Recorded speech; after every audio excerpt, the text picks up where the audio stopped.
여러분 안녕하세요. 정가병의 쉬운 경제 이야기입니다. 여러분 경제하면은 어떤 생각이 제일 먼저 떠오르세요? 우리 학생들은 경제하면은 어렵다는 생각이 많이 든다고 그래요. 그런데 경제학자들은 전혀 그렇게 생각하지 않습니다.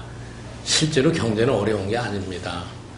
오늘부터 여러분과 함께 어려운 경제 현상을 쉽게 한번 이야기해 보도록 하겠습니다.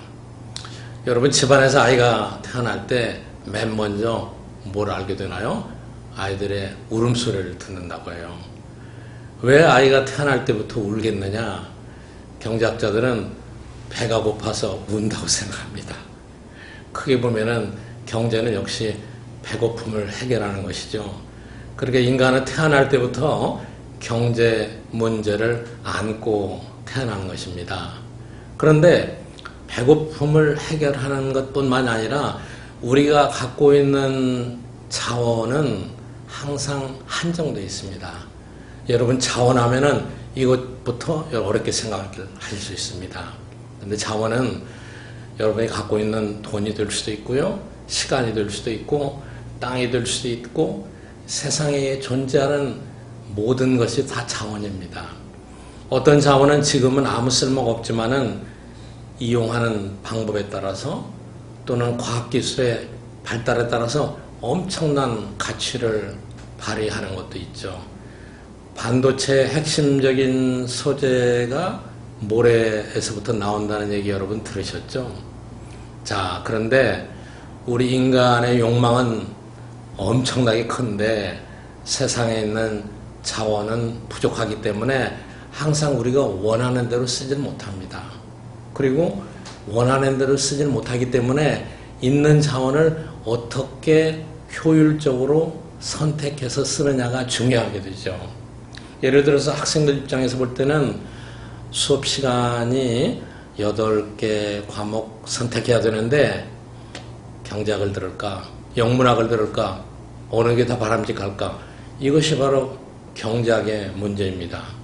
여러분이 가지고 있는 예를 들어서 자금이 100만 원, 1000만 원 있는데 쓸 곳은 너무나 많죠. 그런데 어디다 쓰는 게 가장 좋겠는가? 이거를 결정하고 이 방법을 적정하게 분석하는 게 경제학입니다. 그런데 경제 문제는 인류가 지구상에 태어날 때부터 존재했던 것이기 때문에 경제학의 방법론이 굉장히 많이 발달되어 있어요. 그래서 어떤 분은 사회과학의 여왕이다 이렇게 말하기도 하고요. 또 경제학은 항상 많은 것 중에서 적절하게 가장 효율적으로 선택을 해야 되는 문제이기 때문에 선택의 과학이다 이렇게 말합니다. 그러면은 어떤 기준으로 선택하는 것이 가장 경제적일까요? 이게 바로 경제 문제죠. 우선 비용이 적어야죠. 여러분 같은 걸 선택하는데 엄청나게 비용이 많이 들어간다? 그거는 비경제적이죠. 또 여러 가지를 선택할 때 그 중에서도 최소의 비용으로 최대 효과를 가져오는 것을 선택해야만 되는 것이죠. 자, 우리 일생은 항상 선택의 과정입니다.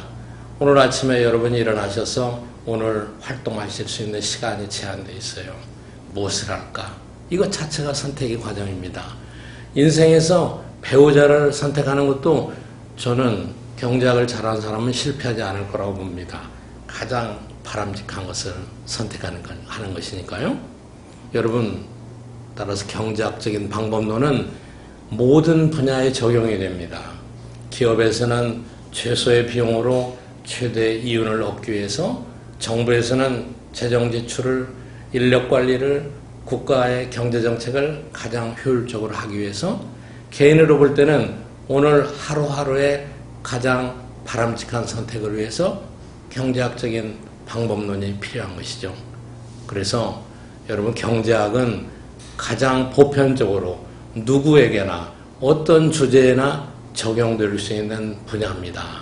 그리고 경제학은 여러분 우리가 태어나서 죽을 때까지 해결할 수 없는 문제를 다루는 분야입니다.